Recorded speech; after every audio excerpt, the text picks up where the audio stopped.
ሰላም ጤና ይስጥልን። እንዴት አላችሁ? እንዴት ቆያችሁ? እንግዲህ ሰፋፊ መረጃዎችን የምናቀርብበት መረጃችን ነው። በመረጃችን ዛሬ ከምንመለከተው መካከል ቀጥታ ወደ 4 ኪሎ የተደረገውን ሰልፍ ይሆናል። በአርሲ ላይ በርካታ ኦርቶዶክሳውያን መከራ የተፈጸመባቸው ነው። በስክሪኑ እንደምትመለከቱት ከፍተኛውን ጩኸቶች፣ ከፍተኛውን ድምጾች ያለማቋረጥ አርሲ አርሲ አርሲ የሚሉ ደጋጋሚ ጩኸቶችን እየሰማን እንገኛለን። ዛሬም አባቶች ድምጽ እንዲሆኑ ፍትህ እንዲሰጥ ተደጋጋሚ ጩኸት ቢጮህም ነገር ግን የመጣ መልስ የለም። ያ ሁሉ መከራ፣ ያ ሁሉ እልቂት፣ ያ ሁሉ ስቃይ አርሲን ተገን አድርጎ የተፈጸመ ይገኛል። በኦርቶዶክሳውያን ላይ የመጣ ያለ ዛቻ፣ የተፈጸመ ያለው ግፍ፣ መከራ ሃይባ ያጥቷል። አንድ ሁለት የሚባል አይደለም። ስቃይ በርትቷል። ናዳው ውዥንብሩ ጭንቀቱ አይሏል። አርሲ ላይ ይህ ተፈጸመ።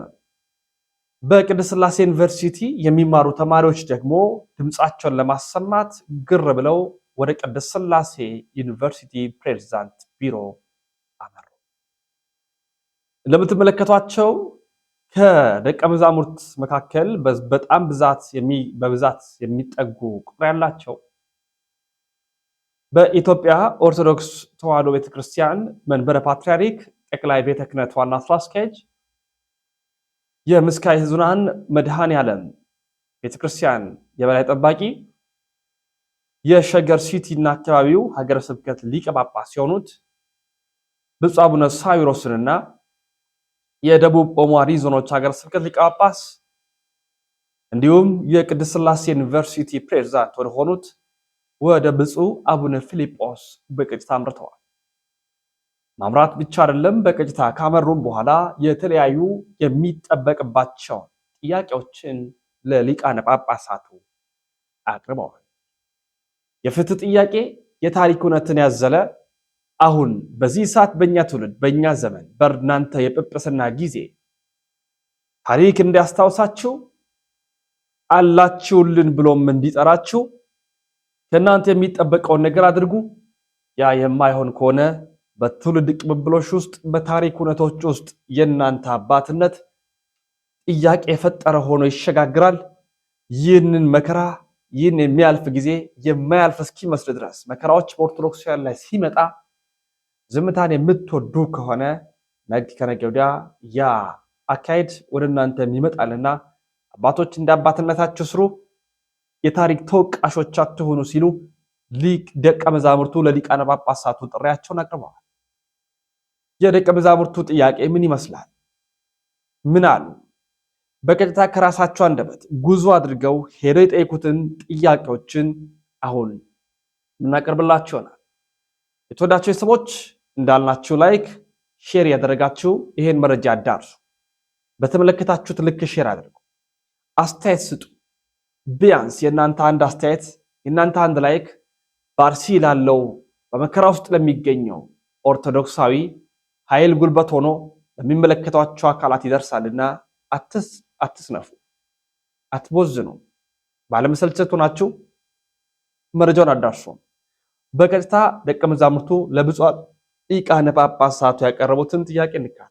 ከባ ጀምሮ ክርስትናን በደስታ የተቀበለች ከሁሉም ማህበረሰብ ጋር በሰላም አብሮ በመኖር የታወቀች ለሀገርና ወገን በትምህርት ዘርፍ ፊደል ቀርጻ ስርዓተ ትምህርት ነድፋ ከፊደል እስከ መጻሕፍት በማስተማር እንደ አንድ የፍትህ ተቋም ሆና ያገለገለች በስነ ምግባር ሀገር ወዳድ ሩህሩህ ሙሉ ሰብዕና ያለው ዜጋ ያፈራች በኪነ ህንጻና በኪነ ጥበብ እስከዛሬ ድረስ ዓለም በአድናቆት የሚጎበኛቸውን ለሀገራችንም በቱሪዝሙ ዘርፍም ከፍተኛ ገቢ የሚያስገኙ አብያተ ክርስቲያናትን እና ገዳማትን የስነ ጽሑፍ ጥበብ በቅርሳቅርስና አካባቢ ጥበቃ ረገድም ሺህ ዘመንን ምዕት ዓመታትን ያስቆጠሩ ጥንታውያን ቅርሶችን ያስገኘች በሀገራችን የተፈጥሮ ደን በሚመናመንበት ዘመን የተፈጥሮ ደንን በመንከባከብና በመጠበቅ ረገድ ከፍ ያለ ሚና የተወጣችና የምትወጣ ቤተክርስቲያን ናት።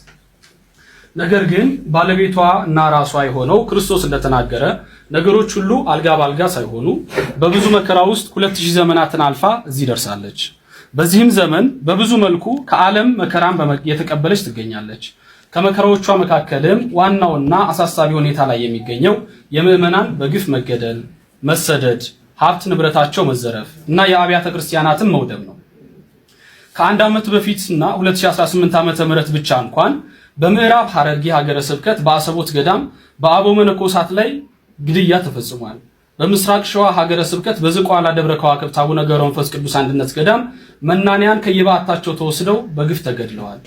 አሁን ደግሞ ችግሩ ተባብሶ በምስራቅ አርሲ ሀገረ ስብከት በሽርካ በሆሎንቆ በመርቲ በጉናና በአሰኮ ወረዳዎች በምዕመናንና በካህናት ላይ ተደጋግሞ የተፈጸመውን ግድያ ማንሳት ይቻላል። በዚህ ወር ግንቦት 23 2018 ዓ.ም በአሰኮ ወረዳ በተፈጸመው ጥቃት በርካታ ምዕመናን ተገድለዋል፣ ታግተዋል። በሺ የሚቆጠሩ ምዕመናን መኖሪያ ቤታቸው በእሳት ተቃጥለዋል፣ ንብረቶቻቸውም ወድመዋል፣ ከቀያቸው ተፈናቅለዋል። 101 ዓመት ያስቆጠረው የጠለታ ቅዱስ ገብርኤል ቤተክርስቲያን ተቃጥሏል። የካራ ኩፍተና መድኃኔዓለም ቤተክርስቲያን ተዘርፏል። በዚህ ምክንያት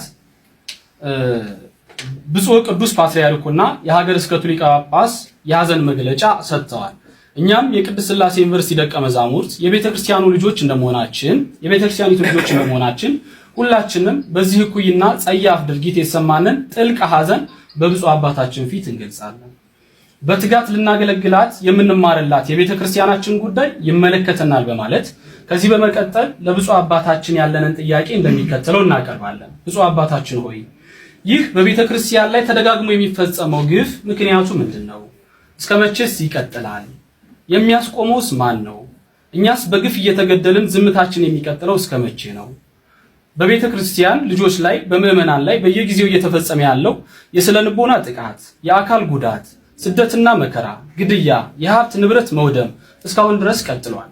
በየጊዜው እየተፈጸመ ያለው በመሆኑም ጥቃት ፈጻሚው አካል ተጣርቶ ህጋዊ እርምጃ ጉዳዩ በሚመለከተው አካል ተወስዶ በህይወታቸው በቤታቸውና በንብረታቸው ላይ ጥቃት የተፈጸመባቸው ምዕመናን እውነተኛ ፍትህ እንዲያገኙ ብፁዓን አባቶቻችን በጥባትና በቁርጠኝነት የመንፈስ ቅዱስ ልጆቻችሁን ከሞትና ከስደት እንድታድኗቸው በልጅነት መንፈስ እንጠይቃለን፣ እንማጸናለን። ሶስተኛ በምስራቅ አርሲ ዞን በደረሰው ጥቃት ምክንያት ከቤት ከንብረታቸው የተፈናቀሉ በብዙ ሺህ የሚቆጠሩ ምዕመናንን በአሁኑ ወቅት በጽኑ ችግር ውስጥ ስለሚገኙ አፋጣኝ የሆነ የነፍስ አድን እርዳታ እንዲደረግላቸውና ደህንነቱ ተረጋግጦ ወደ ስፍራቸው ተመልሰው ኑሯቸውን ማቋቋም የሚችሉበት የተጠናና መሬት ላይ የወረደ ስራ እንዲሰራ ስንል በአክብሮት እንጠይቃለን፣ እንማጸናለን።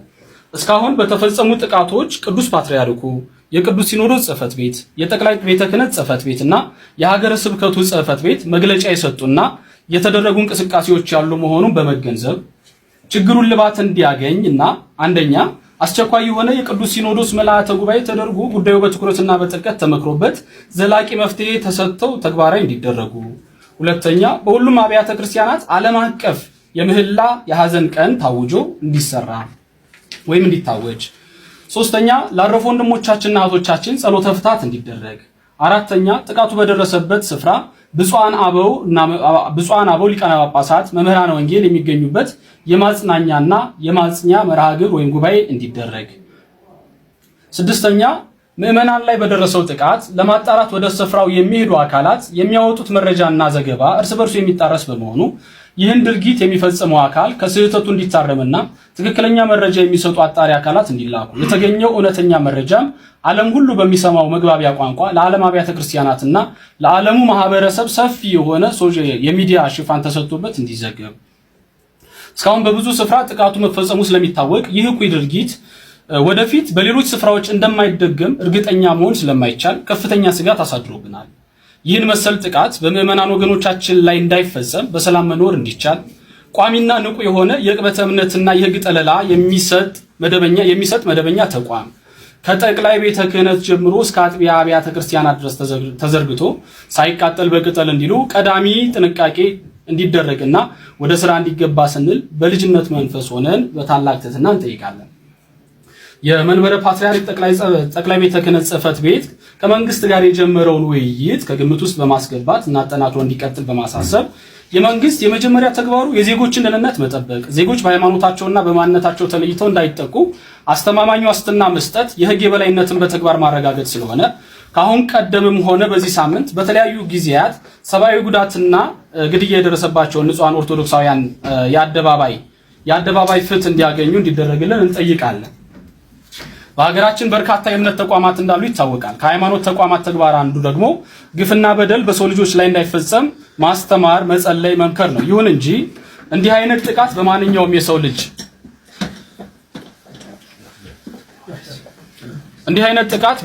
የሰው ልጅ ላይ ሲፈጸም እኩይ ድርጊትን አለማውገዝ፣ ከተጎጆች ጎን አለመቆም ከሞራልም ከሃይማኖትም አንፃር የሚጠበቅ አይደለምና በፈጣሪ ዘንድም የሚያስጠይቅ ስለሆነ በምስራቅ አርሲ ዞን ከቤት ንብረታቸው ለተፈናቀሉ ለተገደሉ ኦርቶዶክሳውያን ለተቃጠለችው ቤተክርስቲያን ፍትህ ለማረጋገጥ የበኩላቸውን ተቋማዊ አስተዋጽኦ እንዲያደርጉ ብፁዓን አበው ሊቃነ ጳጳሳት በኩል ጥሪ እንዲደረግላቸው ክትትል እንዲደረግ እንጠይቃለን። በመጨረሻም የልጅነት ጥያቄያችንን ጉዳዩ ለሚመለከተው አካል የተጎጁ ኦርቶዶክሳውያን ጥቃት እንዲቆም ብፁዓን አባቶቻችን ለምታደርጉት አባታዊ ተጋድሎ እኛ ልጆቻቸው ደቀ መዛሙርት የሚጣልብንን ሐዋርያዊና መንፈሳዊ ግዴታችንን ለመወጣት ዝግጁ መሆናችንን እናረጋግጣለን። እግዚአብሔር ያክብርልን። የተወደዳችሁ ውድ ቤተሰቦች መረጃዎችን በማስረጃ ጭምር እያስደገፍን ወደ እናንተ የምንቀርብበት ቻናላችን ነው። ስለዚህ ከእናንተ የሚጠበቀውን ነገር ባለማቋረጥ ላይክ፣ ሼር በማድረግ እንድትከታተሉን እንጋብዛለን። በሌሎች መረጃዎች እንመለሳለን። ተሰነባበትን። ሰናይ ቆይታ ይሁን።